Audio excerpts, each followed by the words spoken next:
Oi, quero te dizer que Deus tem uma palavra para você. Parece que não, mas o pouco que você tem em Cristo Jesus pode ser multiplicado a ponto de lhe sobrar. O Evangelho de Jesus, segundo quem escreveu, foi Mateus, no seu capítulo 14, versículo 13, e ele vai nos relatar a primeira multiplicação dos pães e peixe que Jesus fez. Escute isso. E Jesus, ouvindo isso, retirou-se dali num barco para um lugar deserto, apertado. E sabendo o povo, seguiu a pé desde as cidades. E Jesus, saindo, viu uma grande multidão e, possuído de íntima compaixão para com ela, curou os seus enfermos.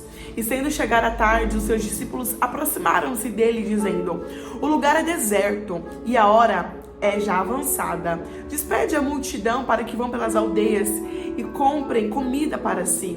Jesus, porém, lhe disse: não é mister que vão, dai-lhe voz de comer. Então eles lhe disseram: não temos aqui senão 5 pães e 2 peixes. E ele disse: trazemos aqui.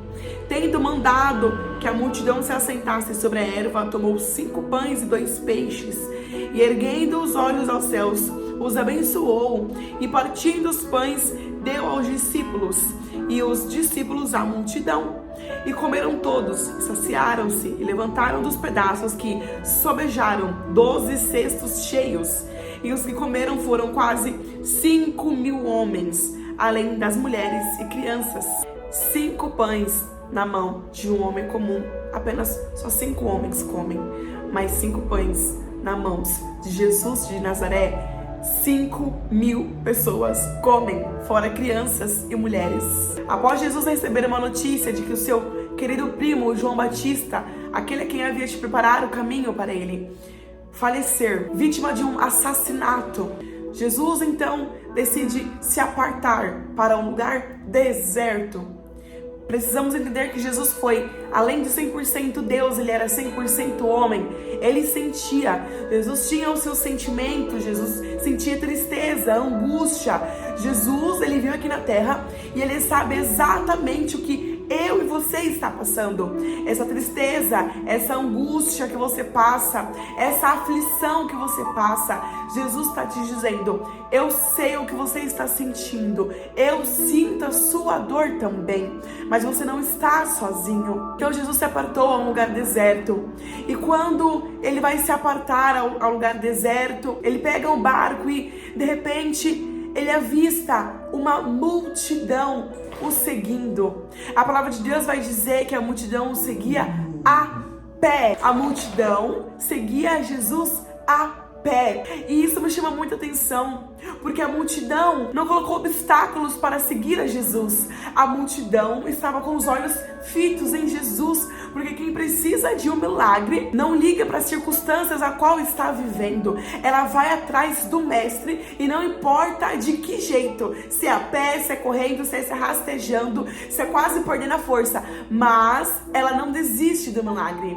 Não desista do teu milagre. Talvez você se encontre sem forças, mas fique com seus olhos fitos em Jesus, porque Jesus, ele conhece a sua necessidade. A palavra do Senhor vai dizer que Jesus olhou aquela multidão e ele se moveu de íntima compaixão. Ele foi possuído. Possuído significa estar dominado de íntima compaixão. E compaixão é aquele sentimento a qual você se compadece da dor de outro, de tal forma que você quer que aquela dor daquela pessoa seja menos, que aquela dor daquela pessoa passe a ser menos. Você quer dividir aquele sentimento com aquela pessoa. E foi isso o que Jesus sentiu. Jesus olhou para a multidão. Jesus, ele olha para você. Jesus, ele entende as suas necessidades. Jesus queria estar sozinho, mas eu imagino Jesus ali, ele teve 2 opções: ou ele sentia a dor dele, ou ele parava para sentir a dor dele, ou ele cumpria o seu propósito. Eu posso te dizer uma coisa: entre a sua dor e cumprir o seu propósito, escolha cumprir o seu propósito, porque enquanto Deus te usa, Ele cuida de tudo que te faz chorar. Quando fazemos para Jesus, Ele faz por nós. Aleluia! E olha isso, Jesus voltou então para a multidão começou a curar os enfermos, a fazer os milagres dele que só ele fazia naquela época. Depois veio os discípulos, né? Deu autoridade aos discípulos, mas até então só ele fazia naquela época. E de repente as horas se avançaram. Eles chegaram a um lugar deserto.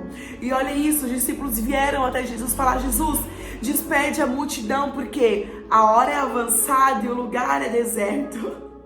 Quem está com os olhos fitos em Jesus não olha para as circunstâncias, não olha para onde Jesus está te levando. E existem desertos que é o próprio Jesus te levando, não é inimigo te colocando. Esse deserto que você está é Jesus que te colocou, assim como o Espírito Santo levou Jesus ao deserto para ser tentado, levou Jesus ao deserto para ser preparado para vencer as tentações de Satanás. Jesus te levou até esse deserto. Enquanto a multidão estava com os olhos fitos em Jesus, ela não percebeu que estava indo diretamente para um lugar deserto, onde não havia nada. E eu posso te dizer uma coisa: fique tranquilo, porque nesse deserto que você está, haverá provisão, haverá multiplicação. Olha isso, os discípulos vieram então falar: Jesus, despede esse povo aí, porque tá ficando tarde e as horas já são avançadas. Jesus, olha os discípulos olhando para o cenário. Os discípulos já tinham acompanhado já a trajetória de Jesus, sabia que Jesus era poderoso para libertar, para curar, para ressuscitar. Os discípulos já tinham acompanhado tudo isso com Jesus. E de repente os discípulos olham para o cenário e vê como está o cenário. E fala: Jesus, é deserto. Despede a multidão. Os discípulos se esqueceram de algo. E eu quero dizer isso para você hoje. Deus não trabalha de acordo com o seu cenário. Entenda isso. Ele não trabalha de acordo com aquilo que você está vivendo. Ele não trabalha de acordo com a tua realidade. Jesus, ele faz além daquilo que se vê. Jesus então olha para os discípulos e fala: o que tendes? E eles falam: mestre, só temos 5 pães e 2 peixinhos. E os discípulos não entenderam que era o suficiente, porque a partir daquilo o Senhor fez multiplicar. O que você tem em mãos é o suficiente para o Senhor multiplicar. O que o Senhor te entregou, o que você tem em mãos é o suficiente para o Senhor fazer um milagre na sua vida. E olha isso, quando Jesus vai pegar os pães e os peixes, ele ergue aos céus. A palavra do Senhor vai dizer que ele abençoa, ele agradece a Deus. Sabe o que é isso?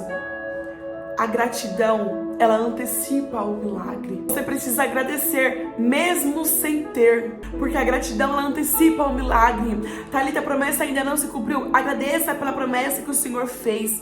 Thalita, mas o Senhor me disse que eu iria fazer isso. O Senhor disse que iria mudar a minha situação. O Senhor disse que iria libertar, queria salvar.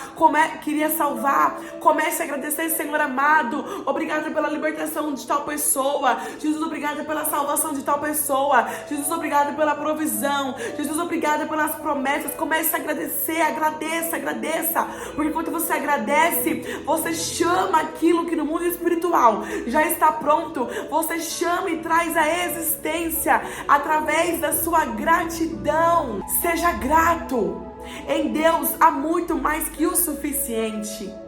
Você precisa crer nisso hoje. Os discípulos tinham apenas 5 pães e 2 peixes. Aleluia. Escute isso. A entrega é com você, mas o milagre é com Ele. Então só entrega aquilo que você tem. Mas Thalita, é pouco, Thalita, eu não tenho forças, Thalita, eu não consigo. Se entrega. A entrega é com você, mas o milagre é com Ele. Fique com essa palavra em nome de Jesus. Até a próxima. Tchau.